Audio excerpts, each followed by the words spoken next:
my sights. Oh, nigga! The shooter genre. Near and dear to many. Hated by some, but respected by not all, actually. One of my earliest memories with this genre was, of course, an instant classic, Star Wars Battlefront 2. And I don't mean the EA one, which apparently had a little redemption arc of its own. But nah, I'm talking that classic the original Star Wars Battlefront 2. This PS2 era game changed lives. Mine! This was my first third-person shooter, and the fact that it was Star Wars alone already meant this game had me in the craziest chokehold. This kind of sort of barely counts though, because my siblings and I were really only playing this game for the hero role, where you get lightsabers and absolutely cracked superpowers. You had the full Mando kit with Boba Fett, Yoda was bouncy as hell, and then Vader? I mean, come on, this nigga is scary in every piece of media he's featured in. The Star Wars Battlefront 2 was an absolutely excellent intro to the genre for me. Mind you, I was like barely old enough to conceptualize the fact that I even exist, you feel me? But I know all of you remember what it was like being in those Call of Duty lobbies as kids, dog. Not gonna lie, I was one of those squeakers. I was a member of the squeaker squadron. So on top of already being annoying to everyone else in these lobbies, they were also still spamming the ever-loving out of those good old gamer words, you feel me? Like every single lobby, they could just sense the nigginess in the air and knew exactly who to fire off on. It also doesn't help that I was absolute dog water at those games, but my experience with Call of Duty is honestly solely limited to the Black Ops games and Nuketown specifically. HelloNexus just really didn't want to play on any other maps. Hey, and look, I think he might have been onto something. Nuketown gotta be like top 5 maps of all time in all of gaming. Is this serious? Nah, but really I have no idea how that map has been perceived by the general people. There are also a few moments in the life of young Nex where I got really into Overwatch. Granted, I was still ass, of course. When this game first came out in 2016, everyone and their mama wanted to play this shit. Don't even lie. You also saw those cinematics and got instantly interested in this shit. Granted, when I saw actual gameplay versus what the cinematics looked like, I was not expecting a shooter. I also did like no research at all, you feel me? I didn't care that much. I was like 13, 14 at the time, you know? But I got back into it briefly in like 2022 whenever Overwatch 2 came out, you feel me? The homies and I had a generational run with that game before everyone got sick and tired of it. Again, I played Brigitte, by the way, whatever that says about how I play that game. Is that even how you pronounce her name? Approximately 10 hours later. How to pronounce Brigitte. Brigitte. Look, it's important that we learn people's names and whatnot. Anyway, Valorant seems kind of interesting, but I've never played it. Really, I barely even know what that game looks like. What's the word on Valorant? You niggas fuck with Valorant? Ooh, one shooter that had so much fucking potential that went absolutely nowhere, kinda, was Morphe's Law. I can't lie, this game got hoed by bad marketing and a weird launch. If you've never heard of this game, I can't even blame you, dog. It's quite literally not your fault. Morphe's Law is a shooter that has a gimmick where your body parts grow when you shoot someone and shrink when you get shot at. So if my guy gets shot in the arm, my arm is gonna shrink and the opponent's arm will grow. You're all customizable robots that exist in some type of post-apocalyptic world. Sound like another game we're gonna talk about?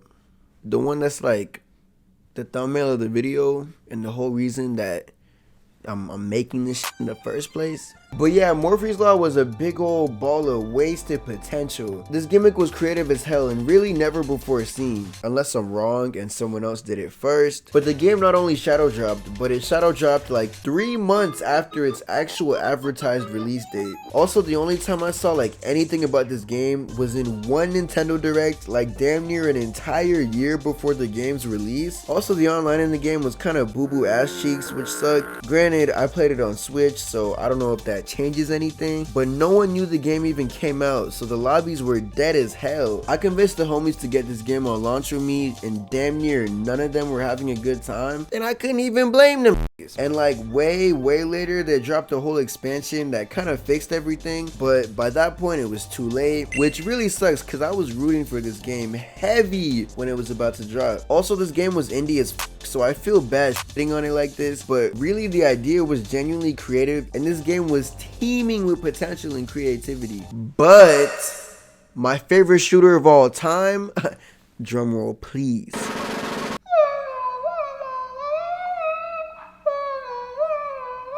I got roommates that's like sleeping right now. Truthfully, sometimes you just gotta look at yourself and be like, damn, what we doing? But anyway, Splatoon!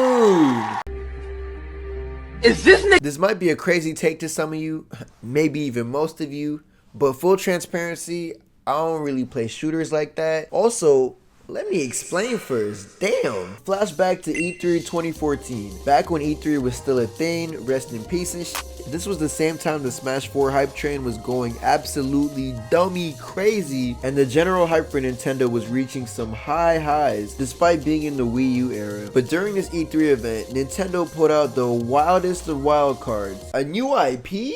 And it's a shooter? But then they showed gameplay, and 11-year-old Nex was instantly sold. This was in an era where Nintendo was finally starting to get a little comfy with the idea of actually releasing real-life new shit. And they kind of just threw shit at the wall. Like, do you guys remember a game called Codename Steam?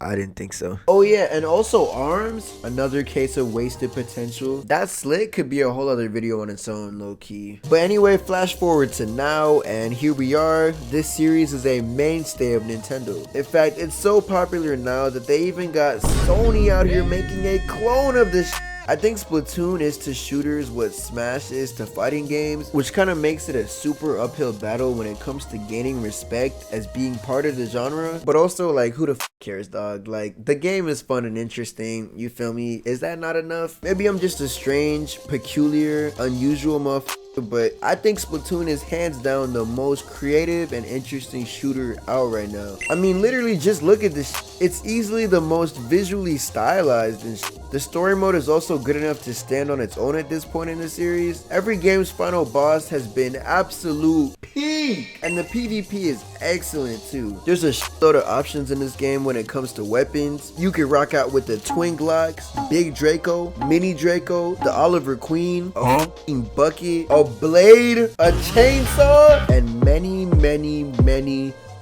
more. I personally really like the Octobrush. You get variety in this game, at least when it comes to weapons. The customization's pretty awesome. Could it be better? Probably yeah, but what we have is cool. The modes we have now are fire too. Of course, there are turf wars, the main face of the game. Cover as much of the map with your ink as possible before the time runs out. Splat zones, basically just king of the hill. Tower control, you control the tower. Clam blitz, diabolical name by the way. You throw clams at the enemy's balls. Rainmaker, basically capture the flag if the flag was a weapon of mass destruction. And arguably the best mode in the game, if not top 2, Salmon Run. This mode right here is Splatoon zombies through and through. Survive each wave, get paid. Each wave gets harder and harder too, and then crazy ass bosses show up and weird things happen. And this mode gets hard as but nothing in this world is immune to criticism, even the things we love. This game is so very far from perfect, and it holds itself back in very strange and unusual ways. First of all, in all of the online modes, the stages just cycle through between like 2 maps every hour instead of just letting people vote out of all of the maps or something. I don't know how other shooters do it, but dog, I'm sure they don't do it like this. Also, there's so many more modes they could add, like Battle Royale or Juggernaut. That shit would be crazy.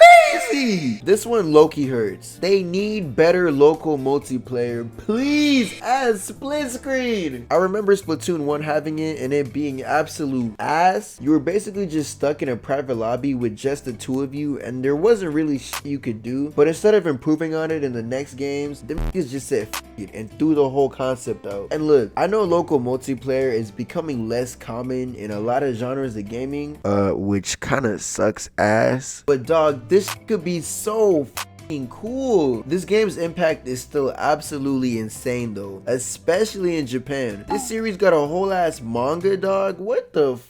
This series is a global sensation to the point where the idols in the game even got the Vocaloid treatment and had a whole ass concert, holograms and everything. Speaking of the idols, this game really makes you care about its world, especially through its characters. Each game sees a new set of idols who double as news reporters, and they manage to actually be interesting characters with fire designs every time. Bars. Shout out to Go Marina, of course. There's also this old nigga, your average DJ, the plug, the other plug, the stoner merchant, and then there's this Grizz, who's also your boss in the zombies mode, is absolutely unhinged. In the salmon run mode, he kind of just seems like a regular boss man who be overworking his staff for pay, you know, as per usual. But then you play the story mode and find out some crazy things about this man.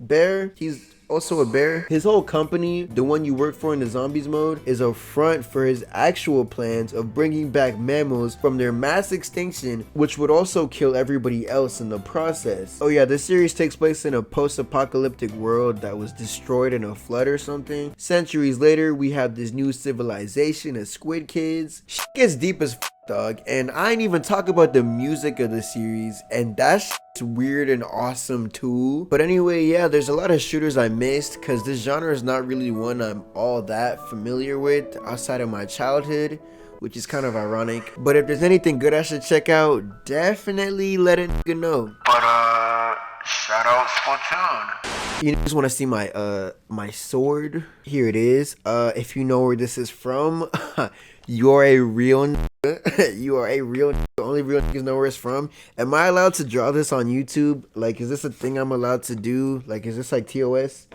Does YouTube have TOS? I'm sure it does. I can't feel my face right now. I'm burning up. I got this feeling that I won't come down. Like, got this feeling that I won't come down.